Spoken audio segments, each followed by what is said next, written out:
زبور کی کتاب میں سے 73 زبور ایسے ہیں جن کے اوپر آپ کو داؤد کا نام دکھائی دے کہ وہ داؤد نے لکھے ہیں۔ ان میں سے 13 زبور ایسے ہیں کہ جب آپ ان زبوروں کو پڑھتے ہیں تو ان کے اوپر یہ بھی لکھا ہے کہ یہ کن حالات میں لکھے گئے، اور 73 زبور ایسے ہیں جو داؤد نے لکھے، 27 ایسے ہیں جس کے بارے میں کوئی پتہ نہیں کہ وہ کس نے لکھے کیونکہ ان کے اوپر کسی کا نام نہیں، اور 50 ایسے ہیں جو دیگر لوگوں نے لکھے، لیکن چونکہ 27 زبور جن کے بارے میں پتہ نہیں کہ وہ کس نے لکھے ان کو بھی داؤد کے ساتھ منسوب کیا جاتا ہے۔ اس طرح 100 مزامیر ہیں جن کا مصنف داؤد کو قرار دیا جاتا ہے، اور زبور کی کتاب میں سے زیادہ زبور لکھنے والا جو ہے وہ داؤد ہے۔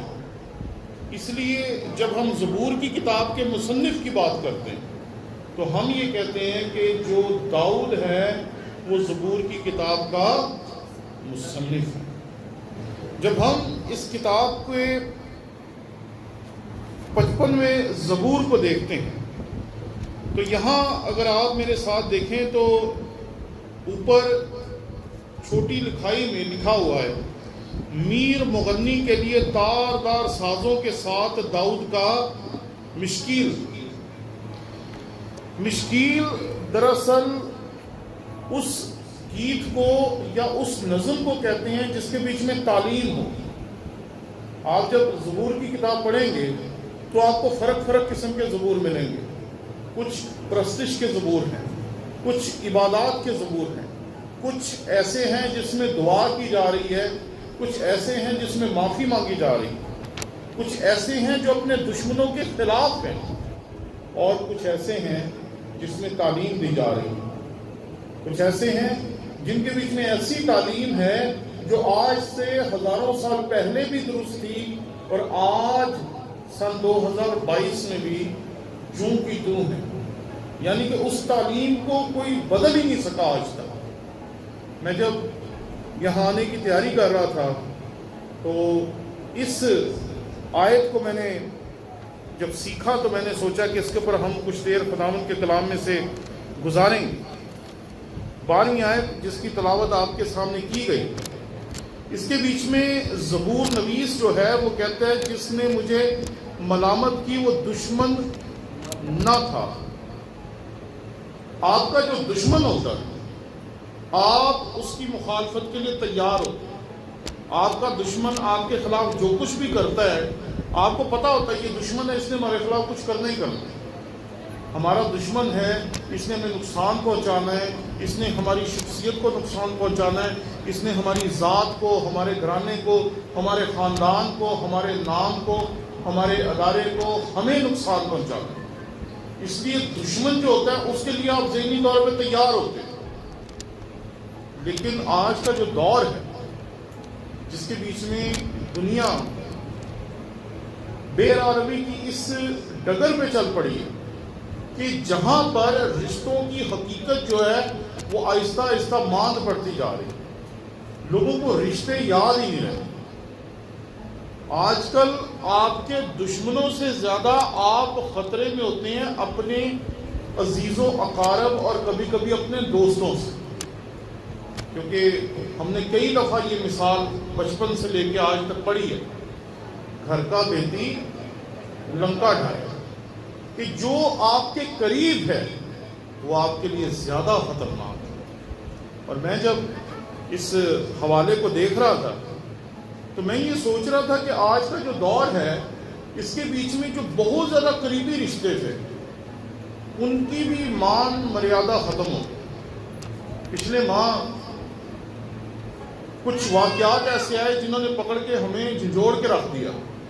ایک باپ نے اپنی بیٹی کو گولیاں مار دی، ایک باپ نے اپنی بیٹی کا گلا کاٹ دیا۔ پچھلے سال ایک باپ نے اپنی بیوی سے لڑتے لڑتے بچے اٹھا کے نہر میں پھینک دیے اور وہ بچے ملے ہی نہیں اس کے بعد، بیچارے پانی میں ہی بہہ گئے۔ پچھلے ماہ سیالکوٹ میں ایک بیٹے نے اپنے باپ کو گولیاں ماری، اور میں جب وہ ویڈیو دیکھ رہا تھا تو میں حیران تھا، وہ لگ ہی نہیں تھا کہ اصل زندگی ہے۔ اس نے اس پہ گولی چلائی، وہ بھاگا، تو بیٹے نے دیکھا کہ میں بھاگ کے نہیں اسے پکڑ سکتا، اس نے فلموں کی طرح موٹر سائیکل نکالی، ایک ہاتھ میں پستول دوسری ہاتھ میں موٹر سائیکل لے کے بھاگ کے پیچھے گیا اور اس کے اوپر گولیاں چلا دی۔ میں جب وہ سارے منظر دیکھ رہا تھا تو میں یہ سمجھنے کی کوشش کر رہا تھا کہ آج سن 2022 میں کون سے رشتے ہیں جن پہ بھروسہ کیا جا سکتا ہے۔ ہم آج تک یہی سیکھتے آئے تھے کہ ماں باپ کا رشتہ اولاد کے ساتھ اور اولاد کا رشتہ ماں باپ کے ساتھ اور بہن بھائیوں کا جو آپس کا رشتہ یہ اتنا مضبوط ہے کہ اس جیسا اور کوئی رشتہ نہیں۔ لیکن آج جب ہم 2022 میں جب بہت سارے لوگ کل مدرس ڈے منا رہے تھے، آج بہت سارے چرچز میں مدرس ڈے پہ بچے اپنی ماؤں کو وہ چاکلیٹس پیش کریں گے، پھول پیش کریں گے، دیگر چیزیں پیش کریں گے، تو یہ سوچنے کی ضرورت ہے کہ کیا رشتوں کے اندر وہ مٹھاس یا وہ مضبوطی یا وہ وفاداری یا وہ جو ایک تعلق ہوتا ہے اولاد کے ساتھ ماں باپ کا اور ماں باپ کے ساتھ اولاد کا، وہ ہے بھی ہے یا نہیں ہے؟ کیونکہ دنیا کو دکھانے کے لیے ہم سب کچھ کر دیتے ہیں۔ تصویر کھنچوانے کے لیے لوگ بڑے بڑے لوگوں کے ساتھ کھڑے ہو جاتے ہیں، تصویر کھنچوانی ہے۔ اسی طریقے سے لوگوں کے سامنے اپنے آپ کو اچھا دکھانے کے لیے ہم کچھ بھی کر لیتے ہیں، لیکن بات ہے اندر کیا ہے۔ میں جب اس حوالے کو پڑھ رہا تھا تو یہاں جو الفاظ ہیں وہ بڑے زبردست ہیں۔ جس نے مجھے ملامت کی وہ دشمن نہ تھا ورنہ میں اس کو برداشت کر لیتا۔ بھئی دشمن کی برداشت کرنے کے لیے ہم تیار ہیں، لیکن اگر رشتوں میں کوئی ہمیں کچھ کہے تو وہ ہم برداشت کرنے کے لیے تیار نہیں۔ بھائی کہیں تو کون ہونا کہنا؟ اور میں نے جو ماں باپ کی کہانیاں اور اولاد کی کہانیاں آپ کو بتائی ہیں، یہ 100% سچ ہے۔ یہ آپ نے سوشل میڈیا پہ بھی دیکھا ہوگا، ٹی وی پہ بھی یہ خبریں آئیں، سیالکوٹ میں ایسا ہوا، پھر فیصل آباد میں ایسا ہوا، اور یقین مانیں کہ وہ لوگ جو ٹیلی ویژن پہ تھے وہ کانوں کو ہاتھ لگا رہے تھے کہ یہ ہو کیا رہا پاکستان۔ ہم تو سمجھتے تھے کہ ہم لوگ بڑے مضبوط ہیں تعلقات میں، رشتوں میں، ان میں یہ کیا چل رہا ہے؟ اچانک ہی پتہ چلا کہ رشتوں کے اندر جو مٹھاس نظر آ رہی ہے وہ ہے نہیں۔ ہم اپنے دشمن کی تنقید کے لیے، اپنے دشمن کی دشمنی کے لیے تو تیار ہیں، لیکن اپنوں کی محبت کے لیے اور اپنوں کی برداشت کے لیے تیار نہیں۔ اگر ماں باپ ہیں تو رہیں، لیکن ہمیں کچھ نہ کہیں۔ بھائی ہے تو ٹھیک ہے، لیکن ہمیں کچھ نہیں کہہ سکتے۔ مجھے ہنسی آ رہی تھی جب میں اس آیت کو پڑھ رہا تھا۔ آپ بھی ذرا اسے دیکھیں، لکھا ہے جس نے مجھے ملامت کی وہ میرا دشمن نہ تھا ورنہ میں اس کی برداشت کر لیتا، اور جس نے میرے خلاف تکبر کیا وہ مجھ سے عداوت رکھنے والا نہ تھا۔ آستین کے سانپ، ہم نے بہت دفعہ یہ محاورے پڑھے ہیں اپنے بچپن سے۔ وہ کہتا ہے جو میرے خلاف تکبر کر رہا ہے، جو مجھے کمتر سمجھ رہا ہے، جو مجھے گرانے کی کوشش کر رہا ہے، جو میرے خلاف سازشیں کر رہا ہے، جو میرے خلاف منصوبے باندھ رہا ہے، وہ غیر نہیں ہے، وہ میرا کوئی اپنا ہے، وہ مجھے گرانے کی کوشش کر رہا ہے۔ اور یہ بات یاد رکھیں کہ جس بندے کے اوپر آپ سب سے زیادہ اعتماد کرتے ہیں وہی آپ کو کسی نہ کسی طریقے سے گرانے کا سب سے بڑا سبب بنتا ہے۔ وہ محبت سے، پیار سے آپ کی زندگی میں داخل ہو کے آپ کی زندگی سے راز نکالتا ہے اور ان رازوں کو آپ کے خلاف استعمال کرنا شروع کرتا ہے۔ میں بہت سال پہلے ایک دفتر میں کام کرتا ہوتا تھا، تو وہاں ہمارا ایک ساتھی تھا جو سب کا بڑا دوست تھا، بڑا پکا دوست تھا سب کا، اور اس دفتر میں اچانک ہی کسی نہ کسی کی شکایت لگ جانی. اب جتنے بھی لوگ تھے سب نے کہنا فلاں نے لگائی ہوگی، فلاں نے لگائی ہوگی، فلاں نے لگائی ہوگی. سارے ایک دوسرے کے اوپر شک کرتے تھے، لیکن جو مین بیچ میں بندہ تھا اس پہ کسی کو شک ہی نہیں تھا ہوتا، کیونکہ وہ پیار، محبت اور خلوص میں اپنے آپ کو اتنا مضبوط دکھاتا تھا کہ جی میں تو آپ کو بہت پیار کرتا ہوں، آپ کی خاطر جان دے سکتے ہیں، یہ کر سکتے ہیں، وہ کر سکتے ہیں. جس دن وہ بندہ پکڑا گیا تو پھر پتا چلا کہ سارے دفتر کے خلاف شکایتیں لگانے والا یہ بندہ ہے. یہی بات وہ یہاں کہتا ہے، اور جس نے میرے خلاف تکبر کیا وہ مجھ سے عداوت رکھنے والا نہ تھا، نہیں تو میں اس سے چھپ جاتا، میں اس سے بچ جاتا. مجھے پتا چلتا کہ میرا یہ نقصان پہنچانے والا ہے اور یہ مجھے گرانے کی کوشش کرنے والا ہے. لیکن ہم انسان ہیں، اور انسان ہوتے ہوئے دھوکہ کھا جانا ہماری فطرت ہے. کیونکہ باغ عدن میں ہم نے دیکھا کہ ہمارے جو آباء و اجداد تھے انہوں نے سانپ کی وجہ سے دھوکہ کھایا، اور ان کے گناہ کی وجہ سے آج تک ہم خدا کی حضوری سے دور ہیں. اور جب مسیح خداوند دوسری آمد میں آئے گا پھر ہم سب اس کے ساتھ دوبارہ خدا کے ساتھ اسی ابدی شراکت میں دوبارہ شریک ہوں گے جس میں مسیح خداوند ہمیں شامل کرنے کے لیے آئے. تو انسان ہوتے ہوئے دھوکہ کھا جانا ہماری ذات کا، ہماری فطرت کا حصہ ہے. اور یہ عام سی بات ہے کہ ہم جس شخص پہ بہت بھروسہ کرتے ہیں، بہت اس پہ آسرا ہوتا ہے، ہم سمجھتے ہیں کہ اس کے بغیر ہماری زندگی کٹ ہی نہیں سکتی، وہی بندہ ہمیں دھوکہ دے جاتا. بہت سال پہلے ہم نے ایک بندہ لیا، اس کو گاؤں سے لاہور لے کر آئے، اس کو کھانے کو دیا، پہننے کو دیا، رہنے کو دیا، اس کی تربیت کی، اس کو اپنے کام کے لیے تیار کیا. اور ایک دن تھوڑا سا اس سے سختی سے پیش آئے اور وہ بندہ غائب ہو گیا. فون بند، رابطہ بند، سب کچھ بند. تو میں بڑا پریشان کہ بندہ گیا کیا. وہ ایسے جیسے بندہ دنیا سے چلا گیا. تو ہم نے بڑی مشکل سے اس کو ٹریس کیا، ٹریس کر کے اس کے گھر کا پتہ ڈھونڈا، اس کو فون کیا. پھر پتہ چلا کہ وہ چھوٹی سی بات پہ ناراض ہوا ہے اور اپنا سب کچھ لپیٹ کے اپنے گھر چلا گیا. ہماری محنت، ہماری محبت، ہمارا خلوص، ہماری تیاری، ہم نے جو کچھ بھی اس کے لیے کیا، اس نے چند لمحوں میں سارا کچھ مٹی میں ملا دیا. آپ کے ساتھ بھی ایسا ہی ہوتا ہے. ہم لوگوں سے محبت کرتے ہیں، لوگوں سے پیار کرتے ہیں، لوگوں کی ترقی کے لیے قربانیاں دیتے ہیں، لوگوں کو آگے بڑھاتے ہیں، لوگوں کے لیے بہت کچھ کرتے ہیں. لیکن لوگ جب اپنی ترقی کے لیے کچھ کرنا چاہتے ہیں تو وہ سب کچھ فراموش کر دیتے ہیں. سب کچھ. آج جو سب سے بنیادی رشتے ہیں ان کے بیچ میں بھی وہ تعلق قائم نہیں رہا جو رہنا چاہیے. یہ میں نہیں کہتا کہ ہر ماں باپ ایسا ہوتا ہے یا ہر اولاد ایسی ہوتی ہے. آج بھی ایسی اولاد ہیں جو اپنے بزرگ ماں باپ کی فکر کرتے ہیں. آج بھی ایسے ماں باپ ہیں جو اپنی اولاد کی فکر کرتے ہیں. ہمارے ایک ساتھی تھے جن کا بیٹا جو تھا وہ بچپن سے بیمار تھا. اس میں وہ زندہ تھا، سانس لیتا تھا، سب کچھ تھا، لیکن وہ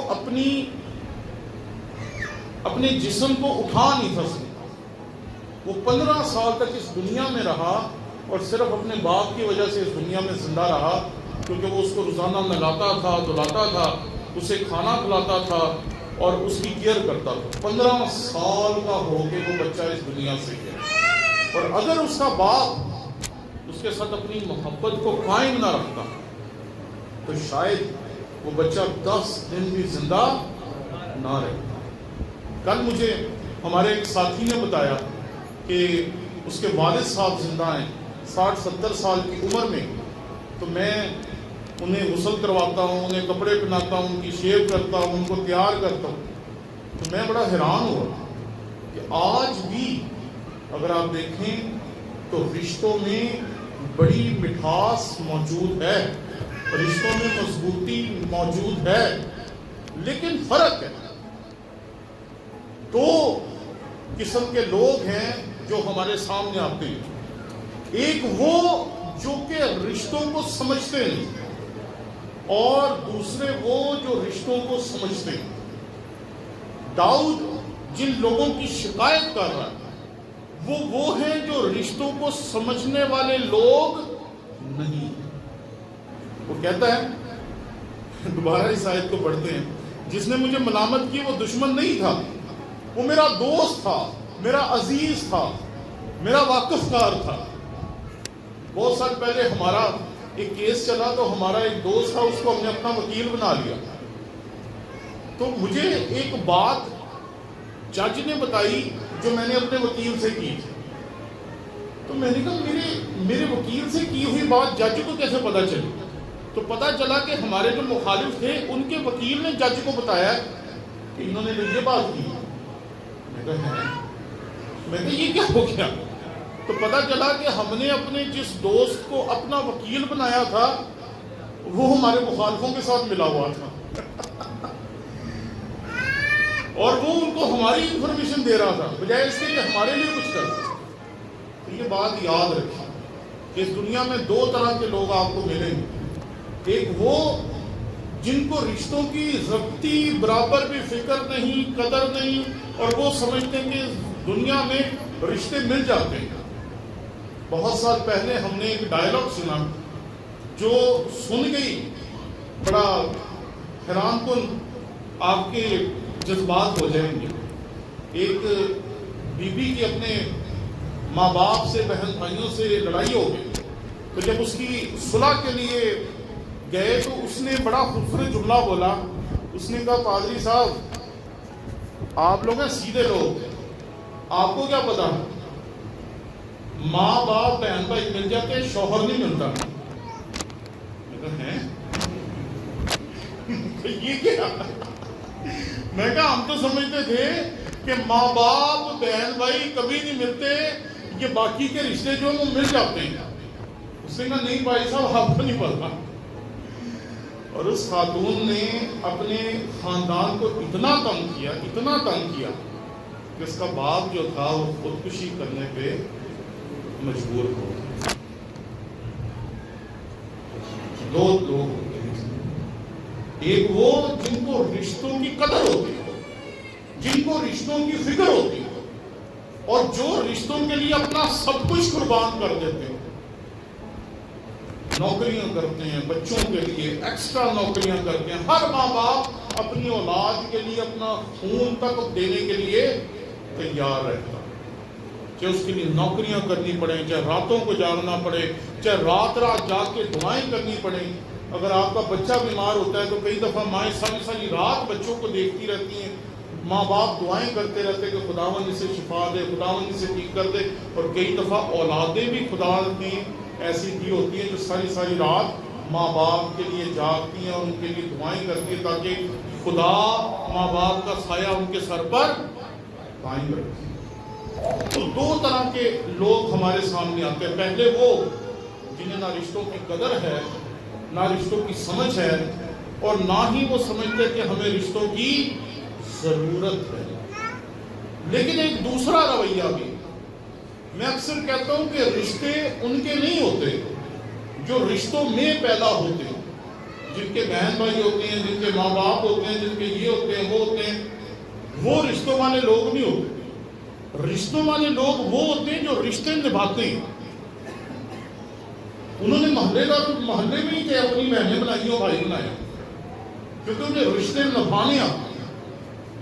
آج جب بہت سارے لوگ پوری دنیا میں اپنی ماؤں کو تحفے دے کر، پھول دے کر، چاکلیٹ دے کر اچھی اولاد اپنے آپ کو ثابت کرنے کی کوشش کر رہے ہیں، تو ایسے وقت میں میں سمجھتا ہوں کہ ہمیں خدا کے حضور کچھ دیر اپنے اندر جھانکنا چاہیے اور اپنے اندر جھانک کے دیکھنا چاہیے کہ کیا ہماری حالت یہاں پر موجود داؤد کی طرح ہے جو اپنے عزیزوں سے دھوکے کھانے کے بعد اپنے دوستوں سے ہر طرح کا دھوکہ برداشت کرنے کے بعد رشتے نبھا رہا ہے، یا ہم اس کے اس دوست کی طرح ہیں جو اپنے ہی دوست کو دھوکہ دے رہا ہے؟ اسی خداوند نے اس دنیا سے اپنی محبت کو نبھایا۔ یوحنا کی انجیل اس کا 3 باب اس کی 16 کی ہے، کیونکہ خدا نے دنیا سے ایسی محبت رکھی کہ اس نے اپنا اکلوتا بیٹا بخش دیا، تاکہ جو کوئی اس پر ایمان لائے ہلاک نہ ہو بلکہ ہمیشہ کی زندگی پائے۔ مسیح خداوند کی زندگی میں آپ کو بے شمار لوگ ملے، وہ مسیح سے ملتے ہیں ان کی زندگی بدل جاتی ہے، چاہے وہ زکئی جیسا بندہ ہو، چاہے وہ فرق لوگ ہوں جو مسیح خداوند سے ملے، چاہے وہ عورتیں ہوں جن کا کردار تو ٹھیک نہیں تھا لیکن انہوں نے مسیح کی خاطر اپنی زندگیاں نشاور کر۔ لیکن انہی میں ایک اور شخص بھی آپ کو ملے گا جو 3 سال مسیح یسوع کے ساتھ رہا اور مسیح یسوع کی جو تھیلی میں چندہ آتا تھا اس کو چراتا رہا۔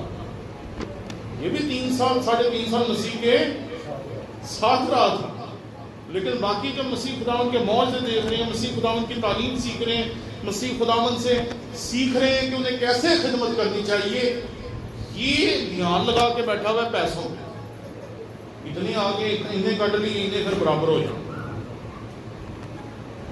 تو آپ دیکھیں کہ کئی دفعہ لوگ مسیح کے ساتھ رہ کر بھی اپنی زندگی کو بدل نہیں سکتے۔ اس میں سب سے بڑی جو مثال ہے وہ یہودا اسکریوتی تھی، اسے سمجھ ہی نہیں آیا کہ وہ کس کے ساتھ ہے، اور بالآخر اس کی زندگی کا انجام کیا ہوتا ہے کہ وہ جا کر پھانسی لیتا ہے اور اس کی زندگی ختم ہو جاتی ہے۔ ہم مسیح کے نمونے کی پیروی کریں اور رشتوں کو نبھانا سیکھیں۔ مسیح کے ساتھ بے وفائی ہوتی ہے، مسیح کے دوست اسے چھوڑ جاتے ہیں، اس کے رسول اسے چھوڑ جاتے ہیں، جن کو وہ تعلیم دیتا ہے وہ اسے چھوڑ جاتے ہیں، لیکن وہ اپنی جگہ پہ قائم۔ آپ کی فطرت میں اگر وفاداری ہے تو وہ قائم رہنے چاہیے۔ آپ کو اپنی وفاداری کو نہیں چھوڑنا، آپ کو اپنے رشتے نبھانے کی عادت کو نہیں چھوڑنا۔ اگر رشتے نبھانے کی عادت ہمیں نہیں ہے تو آج سے رشتے نبھانے کی عادت کو سمجھیں، سیکھیں اور رشتے نبھانا شروع کریں، اور اس سے آپ دیکھیں کہ آپ ہمیشہ قائم رہیں۔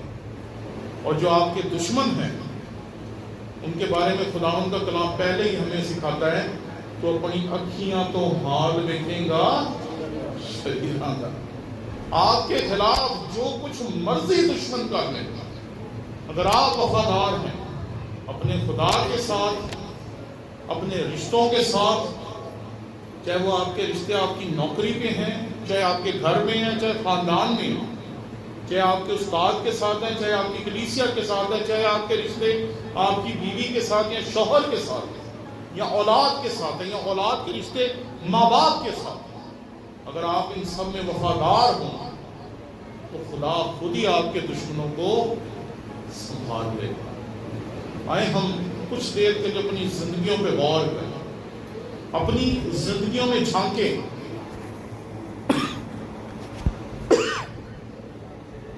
اور خداوند کے حضور اس حقیقت کو سمجھیں کہ ہمیں اپنی زندگی میں رشتوں کو نبھانے والا، قائم رکھنے والا اور مسیح کی خاطر رشتوں کو قائم رکھنے کے لیے اپنے آپ کو قربان کر دینے والا بننے کی ضرورت ہے۔ آئے ہم اپنی آنکھوں کو بند